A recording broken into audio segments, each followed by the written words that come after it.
Les urgences au CHU de Dijon enregistrent l'hiver une légère hausse de fréquentation de l'ordre de 10% par rapport au reste de l'année.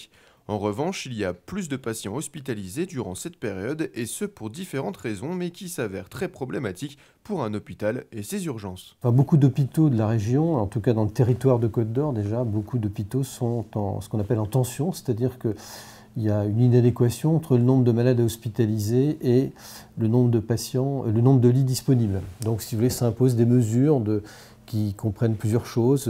On essaye de faire sortir les patients plus vite en travaillant, en essayant de travailler de façon plus rationnelle encore. Et puis, on est quelquefois obligé de déprogrammer, vous voyez, des patients qui étaient prévus, convoqués à l'hôpital pour un bilan, pour éventuellement une chimiothérapie, qui sont décalés de quelques jours pour pouvoir absorber le surplus de patients qui se présentent.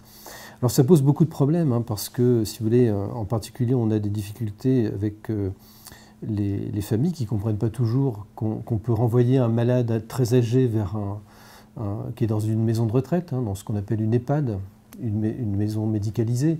Alors certes, ce n'est pas l'hôpital, mais si vous voulez, quelqu'un de 85-90 ans qui est stabilisé, qui nécessite juste un peu d'oxygène, des antibiotiques, enfin une prise en charge, qui ne pourrait pas rester chez lui tout seul, mais qui, dans une maison de retraite où il y a comme une infirmière qui passe, etc., peut rentrer. Et c'est vrai qu'on est un peu obligé aujourd'hui, les hospitalisations sont un peu filtrées, entre guillemets. On n'hospitalise que contraint et forcé.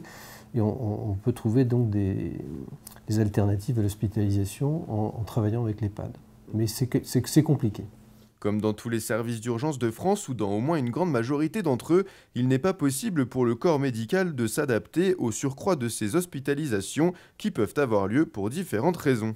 L'urgence traumatique, c'est assez simple. Si vous avez un jour de verglas, il y aura quelques accidents de la route, et puis il y aura pas mal de gens qui vont tomber dans la rue, glisser. En général, ce ne sont pas des malades à hospitaliser, donc ça encombre un peu le service, mais ça peut se résoudre assez facilement par une prise en charge radio, plâtre, etc. Les urgences médicales, c'est plus compliqué parce que d'abord, ça touche beaucoup de personnes âgées. C'est la grippe, c'est les infections pulmonaires de l'hiver.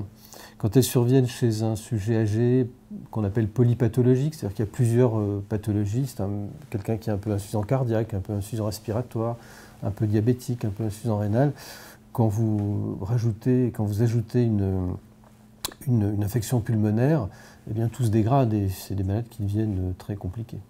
Avec plus d'hospitalisations en hiver et en constante augmentation chaque année, les urgences ne pourront pas pousser les murs éternellement. Des solutions sont envisagées pour tenter de répondre aux besoins sans compromettre la qualité de soins dispensés aux patients, une équation pas toujours évidente à réaliser. Il faut changer notre façon de travailler. Ce que je vous parlais avec l'EHPAD, si vous voulez, en France, on a une culture de l'hôpital. C'est-à-dire que vous savez que les Français meurent à l'hôpital, par exemple. Est-ce qu'il est utile que quelqu'un qui est dans une maison de retraite vienne mourir aux urgences? Ma réponse est non. Je veux dire, je pense qu'il faut prendre en charge la fin de vie dans l'établissement de retraite. C'est plus compliqué pour les gens qui sont tout seuls chez eux. La personne âgée toute seule, il faut effectivement trouver on ne peut pas la laisser toute seule chez elle.